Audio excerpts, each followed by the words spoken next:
Bollywood silver screen presenting the boss baby. कहानी की शुरुआत होती है स्वर्ग से, जहां पर दिखाया जाता है कि वो बच्चे जो धरती पर जन्म लेने वाले हैं उन सबको तैयार किया जा रहा है।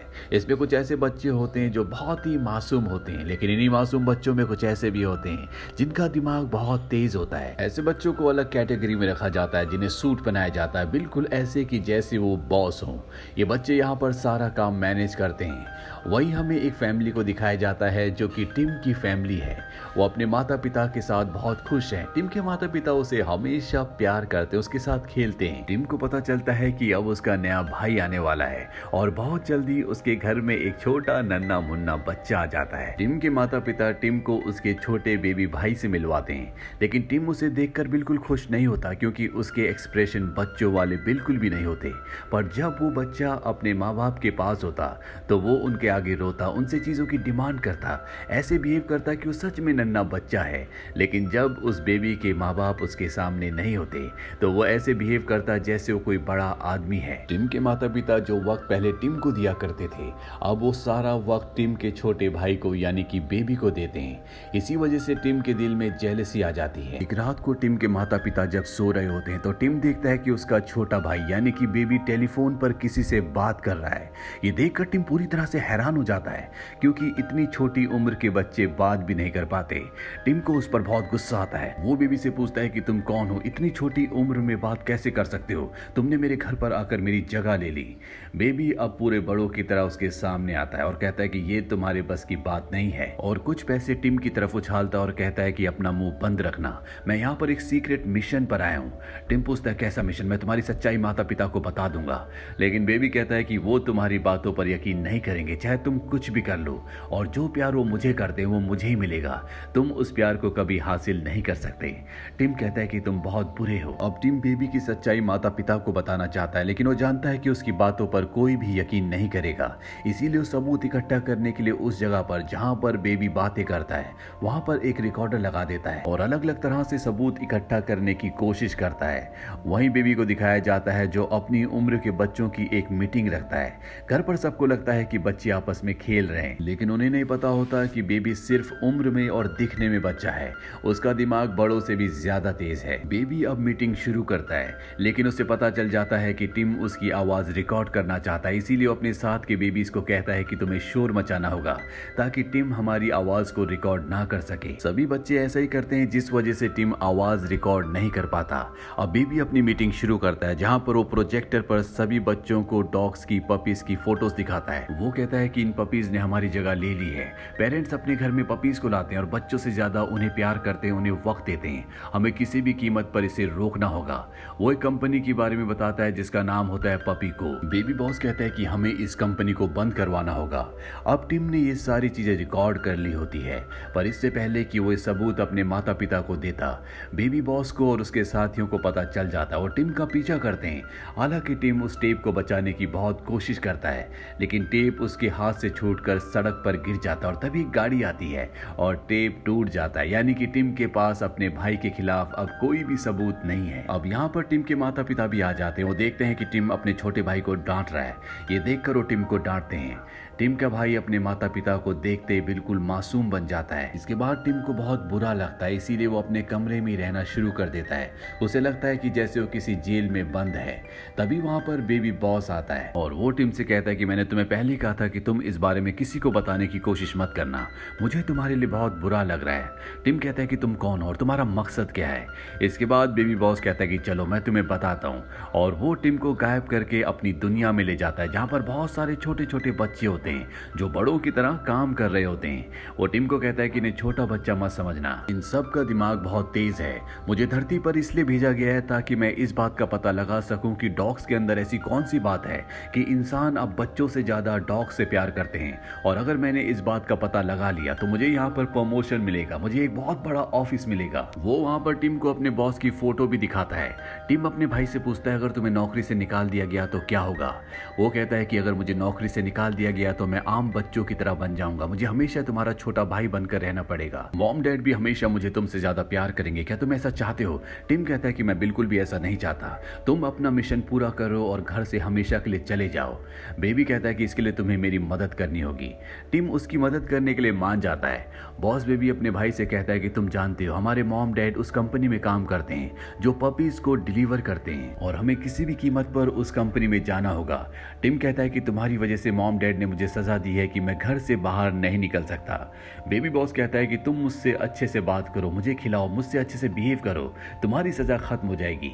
टिम ऐसा ही करता है और जब टिम के मॉम डैड देखते हैं कि वो अपने छोटे भाई के साथ अच्छे से पेश आ रहा है तो उसकी सजा खत्म कर दी जाती है। और कुछ दिनों बाद टिम के मॉम डैड अपने दोनों बच्चों को अपने साथ अपने ऑफिस ले जाते हैं। यहाँ पर बेबी बॉस का मिशन होता है उस फाइल को चोरी करना जिस फाइल में उस नए पपी की डिटेल्स है, जिसकी जेनेटिक्स में चेंजेस करके उसे एक नया और बेहतरीन पपी बनाया जा रहा है। अभी दोनों के दोनों उस जगह पहुंच जाते हैं जहां पर वो फाइल है, पर तभी वहां पर इस कंपनी का बॉस आ जाता है जिसे देखकर बेबी बॉस हैरान हो जाता है क्योंकि ये बॉस वही बेबी था जो कभी उसी की तरह बेबी बॉस हुआ करता था और उसी कंपनी में काम करता था जहां पर बेबी बॉस काम करता है। और बेबी बॉस का खुद भी सपना था कि कभी वो इसी की तरह बने, लेकिन अब ये बूढ़ा हो चुका है। बेबी बॉस उससे पूछता है कि तुम यहाँ पर कैसे, तुम्हारी उम्र कैसे बढ़ी?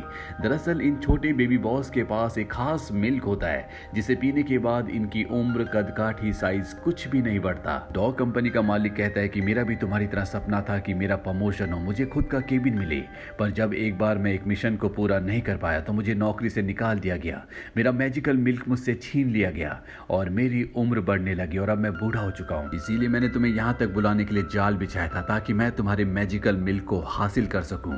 और अब तुम मेरे जाल में फंस चुके हो। जिस बेबी कंपनी में तुम काम करते हो, जहाँ कभी मैं भी काम किया करता था, उन्होंने मुझे इंसल्ट करके वहां से निकाला था, इसीलिए मैंने उनसे बदला लेने के लिए इस कंपनी को बनाया। तुम्हारे माँ बाप भी मेरे लिए काम करते हैं, अब मैं तुम्हारे माँ बाप को भी मार दूंगा और उस कंपनी में वापस जाऊंगा।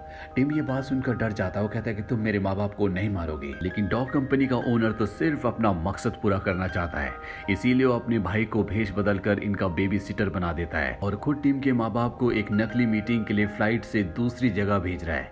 दरअसल वो उन्हें उस जगह भेज रहा है जहां पर उन्हें खत्म कर सके।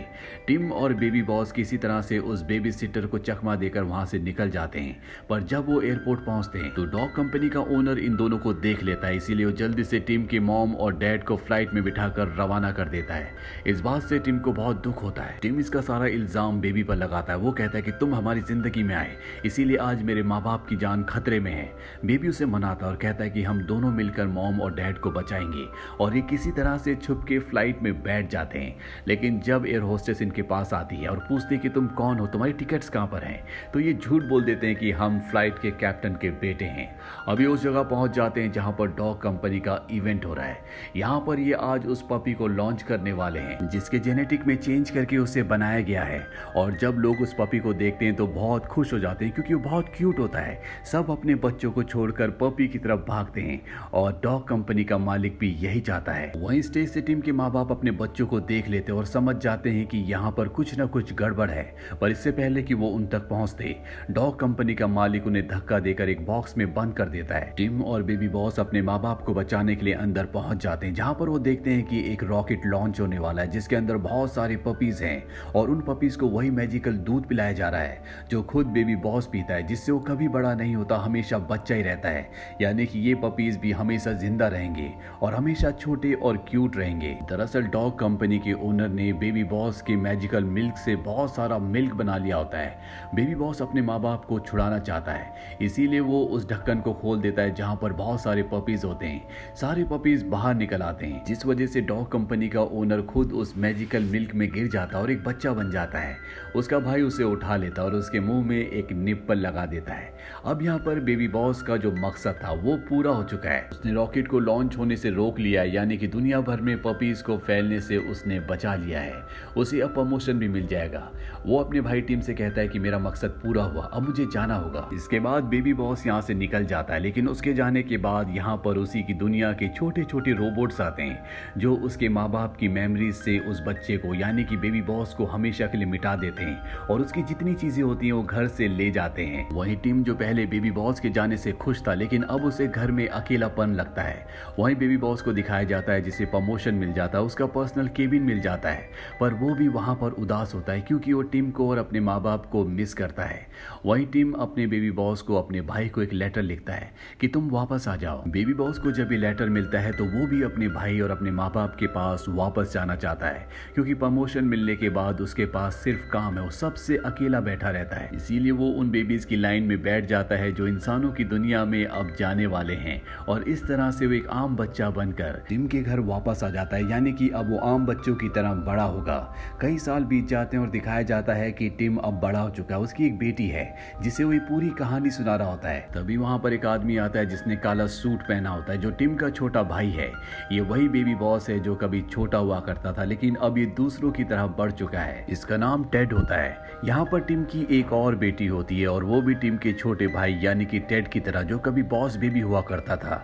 ये बच्ची भी बॉस बेबी है और यहीं पर इसका फर्स्ट पार्ट खत्म हो जाता है। सेकंड पार्ट जो सन 2021 में आया था उसमें दिखाया जाता है कि टिम की जो बेटी है वो अपनी बड़ी बहन के साथ रहती है और यहाँ पर ये दोनों बच्चे अपने अंकल टेड जो कि बॉस बेबी हुआ करते थे उनसे बहुत इम्प्रेस होते हैं। लेकिन टिम की छोटी बेटी को पता होता है कि मेरे अंकल बॉस बेबी हुआ करते थे।